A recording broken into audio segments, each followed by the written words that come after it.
ನಿನ್ನೆ ನಾನು ಹೇಳಿದ್ದೇನೆಂದ್ರೆ ನಿನ್ನೆನೂ ಕೂಡ ಎಲ್ಲರಿಗೂ ಗೊತ್ತು, ಕೆಲವು ಜನರು ನಮ್ಮ ಮನೇಲಿದ್ರು, ಎಲ್ಲರೂ ಮನೇಲಿ ಇದ್ದಿದ್ದಕ್ಕೆ ಆ ಸಮಯದಲ್ಲಿ ಕಾಲ್ ಬಂದಿರ್ಬೋದು, ಮಿಸ್ ಆಗಿರ್ಬೋದು, ಖಂಡಿತ ಕಾಲ್ ಮಾಡ್ತೀನಿ ಅಂತ ಅವ್ರಿಗೆ ಆಲ್ರೆಡಿ ಕಾಲ್ ಮಾಡಿ ಮೇಡಮ್ ACP ಮೇಡಮ್ ಜೊತೆ ನಾವು ನಿನ್ನೆಯಿಂದನೇ ಟಚಲ್ಲಿದ್ದೀವಿ.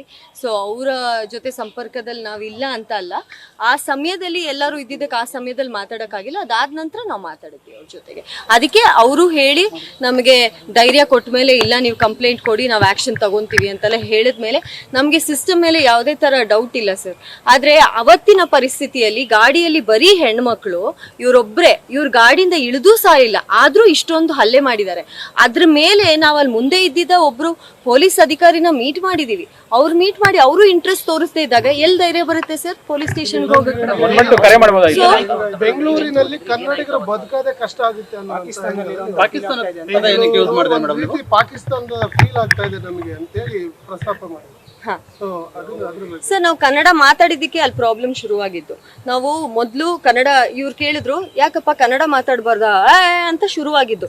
ಇವ್ರು ಚೈನ್ ಸ್ನ್ಯಾಚ್ ಮಾಡಕ್ ಹೋಗಿ ನನ್ನ ಹತ್ರ ಚೈನ್ ಕೂಡ ಇದೆ, ಅದು ಕಟ್ಟಾಗಿ ಇವ್ರಿಗೆಲ್ಲೋ ಜಾರ್ತಾ ಇದೆ ಅಂತ ಅನ್ಸಿ ನನ್ನ ಕೈ ಹಿಂಗ್ ಪಾಸ್ ಮಾಡಿದ್ದಾರೆ. ನೋಡಿದ್ರೆ ಚೈನ್ ಕಟ್ಟಾಗಿದೆ. ಸೊ ಅವ್ರು ಬಂದಿದ್ದ ಉದ್ದೇಶ ಕಳ್ತನ ಮಾಡಕ್ಕೆ, ಆಯ್ತಾ? ಸೊ ಅವರು ಶುರು ಮಾಡ್ಬೇಕಿತ್ತು ಯಾವ್ದಾದ್ರು ಒಂದ್ ರೀತಿಯಲ್ಲಿ, ಶುರು ಮಾಡಿದ್ರು ಈ ರೀತಿಯಲ್ಲಿ. How did they start? First ಇದು ಮಾಡಿ ಅದನ್ನೇ ಹೇಳ್ತೀರಲ್ಲ ಸರ್ ನೀವು ಮತ್ತೆ.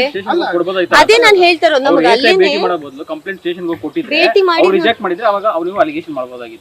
ನಾವು ವಿ ಆರ್ ನಾಟ್ ಗಿವಿಂಗ್ ಯಾರ ಮೇಲೂ ಅಲಿಗೇಷನ್ ಮಾಡ್ತಾ ಇಲ್ಲ ಸರ್.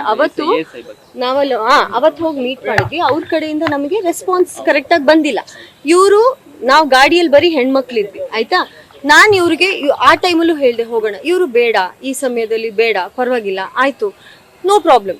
ಸೊ ನಮಗೆ ಈ ಗಾಯಗಳು ಯಾವಾಗ ಹೀಲ್ ಆಗ್ತಾ ಇಲ್ಲ, ಈ ನೋವು ಹೋಗ್ತಾ ಇಲ್ಲ, ನನಗನ್ಸಿದ್ದು ನಾವೇ ಇಷ್ಟು ಹೆದರ್ಕೊಂಡಿರ್ಬೇಕಾ? ನಮಗೆ ಹಲ್ಲೆ ಆಗಿದೆ, ನಾವು ತಪ್ಪು ಮಾಡಿಲ್ಲ, ನಾವು ಯಾವುದೇ ತರ ತಪ್ಪು ಮಾಡಿಲ್ಲ, ನಮ್ಮ ಮೇಲೆ ಹಲ್ಲೆ ಆಗಿದೆ, ನಾವು ಸುಮ್ಮನಿರ್ಬೇಕಾ?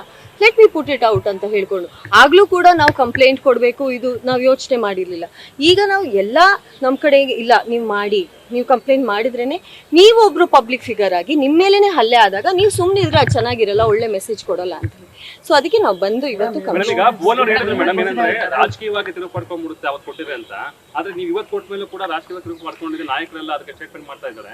ಕೆಲವು ನಾಯಕರು, ರಾಜಕೀಯ ಪಕ್ಷ ನಾಯಕರು. ಇನ್ನೊಂದು ಆರೋಪ ನಿಮ್ಮ ಮೇಲೆ ಏನು ಅಂತಂದ್ರೆ, ಇಷ್ಟು ದಿನ ಸುಮ್ಮನೆ ಹುಬ್ಳಿ ವಿಚಾರ ಆಯ್ತಲ್ಲ, ಲಾಂಡ್ ಆರ್ಡರ್ ಬಗ್ಗೆ ಮಾತಾಡ್ತೀರಾ. ನಿನ್ನೆ ಹುಬ್ಳಿಯಲ್ಲಿ ಇನ್ಸಿಡೆಂಟ್ ಆಯ್ತು, ಇನ್ಸಿಡೆಂಟ್ ಆದ್ಮೇಲೆ ನೀವು ಟ್ವೀಟ್ ಮಾಡ್ತೀರಾ ಪಾಕಿಸ್ತಾನ ಆಫ್ಘಾನಿಸ್ತಾನ ಇದೀವ ಅನ್ನುವಂಥದ್ದು ನಮ್ಗೆ ಗೊತ್ತಾಗ್ತಿಲ್ಲ ಅಂತ ಹೇಳ್ತಿದ್ದೀರಾ. ಇದೆಲ್ಲವೂ ಕೂಡ ಅಷ್ಟೆಲ್ಲ ಒಂದ್ ರೀತಿ ಪೂರ್ವ ನಿಯೋಜಿತವಾಗಿ ಮಾಡ್ತಿರುವಂತದ್ದು ಅನ್ನೋಂಥದ್ದು ಆರೋಪ ಇದೆ ಸರ್. ನಮ್ಮ ಮೇಲೆ ಆಗಿರುವಂತ ಹಲ್ಲೆ ಬಗ್ಗೆ ನಾವು ಮಾತಾಡ್ಕೊಂಡಿದ್ದು, ನೋವಲ್ಲಿ ಹೇಳ್ಕೊಂಡಿರೋದು, ಆಯ್ತಾ? ಇಲ್ಲಿ ನಮಗೆ ಯಾರೇ ಬಂದು ನಮಗೆ ನೀವ್ ಹಿಂಗ್ ಮಾಡಿ ಹೇಳೋದು ಬೇಕಾಗಿಲ್ಲ ಸರ್. ನಾವು ತಿಳಿದಿರೋರು, ತಿಳುವಳಿಕೆ ಇರೋರು, ನಾವು we did not make any statements. ಆ ಸಮಯದಲ್ಲಿ ಕನ್ನಡ ಮಾತಾಡಿದ್ರೆ ಯಾಕಪ್ಪ ಕನ್ನಡ ಮಾತಾಡಬಾರ್ದ, ಕರ್ನಾಟಕದಲ್ಲಿ ಕನ್ನಡ ಮಾತಾಡಬಾರ್ದ ಅಂದಾಗ ಅವ್ನು ಬಂದು ಹಲ್ಲೆ ಮಾಡ್ತಾನೆ ಅಂದಾಗ, ಕರ್ನಾಟಕದಲ್ಲಿ ಕನ್ನಡ ಮಾತಾಡೋದು ತಪ್ಪಾ? ನಾವೇನ್ ಪಾಕಿಸ್ತಾನದಲ್ಲಿ ಇದೀವ ಅಂತ ನಾನು ಹಾಗೆ ಕೇಳಿರೋದು. ನಾನಿಲ್ಲಿ ಯಾವುದೇ ತರ ಬೇರೆ ರೀತಿಯಲ್ಲಿ ರೂಪ ತಗೋಬಾರ್ದು. ಅದು ನಾನು ಕೇಳಿರೋದಿಷ್ಟೇ, ಕರ್ನಾಟಕದಲ್ಲಿ ನಾವು ಕನ್ನಡ ಮಾತಾಡೋದು ತಪ್ಪಾ ಅಂತ ಕೇಳಿರೋದು. ಪೊಲಿಟಿಕಲ್ ಆಗಿ ಬಳಸ್ಕೊಂತಿದ್ದಾರೆ ಮೇಡಮ್ ಇವತ್ತು ರಾಜಕೀಯ ನಾಯಕರನ್ನೆಲ್ಲರೂ ಕೂಡ ಅಷ್ಟೇ ಕೇಳ್ತಿರುವಂತದ್ದು. ಸೊ ಅದ್ರ ಬಗ್ಗೆ ಏನ್ ಹೇಳ್ತೀರಾ ಮೇಡಮ್? ಸರ್ ನಾವು ಪೊಲಿಟಿಕಲಿ ಯಾವುದೇ ರೀತಿಯಲ್ಲಿ ನಾವು ಅದನ್ನ ನೀವು ಹಾಕಿರುವಂತ ಟ್ವೀಟ್ ಪೊಲಿಟಿಕಲಿ ಚೇಂಜ್ ಆಗ್ತಿದೆ, ಅದು ಅದ್ರ ಬಗ್ಗೆ ಏನ್ ಹೇಳ್ತೀರಾ ಸರ್? ಬಟ್ ಈಗ ನಾನು ಹೇಳೋದು, ಇವಾಗ ನೀವೆಲ್ಲ ನಮ್ಮನ್ನ ಇಷ್ಟು ಪ್ರಶ್ನೆ ಮಾಡ್ತಿದ್ದೀರಲ್ಲ, ಹಲ್ಲೆ ಒಳಗಾದವ್ರು ಕಂಪ್ಲೇಂಟ್ ಮಾಡಬಾರ್ದಾ? ಹಾಗಿದ್ರೆ ಸ್ಟೇಟ್ಮೆಂಟ್ ಮಾಡಬಾರ್ದಾ? ಸರ್ ಡಿಲೇ ಆದ್ರೂ ನಾವು ಬಂದಿದೀವಲ್ವಾ, ಆಚೆ ಬಂದು ಹೇಳ್ತಾ ಇದೀವಲ್ಲ, ಇದೇನಾಗುತ್ತೆ? ನೀವು ಆಚೆ ಬಂದು ಜನರ ಹತ್ರ ನಾವು ಹೇಳ್ತಾ ಇರೋದು ತಪ್ಪು ಅನ್ನೋ ರೀತಿ ಅಲ್ಲ. ನೀವು ನಮಗೆ ಹೇಳ್ತಾ ಇದ್ದೀರಾ ಅಂತ ನಾನು ಹೇಳ್ತಾ ಇಲ್ಲ.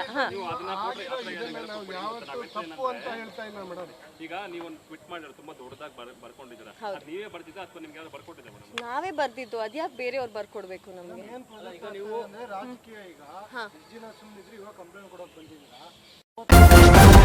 ನ್ಯೂಸ್ ಫಸ್ಟ್ ನಿರ್ಭೀತಿಯಿಂದ ನಿಮ್ಮ ಪರವಾಗಿ.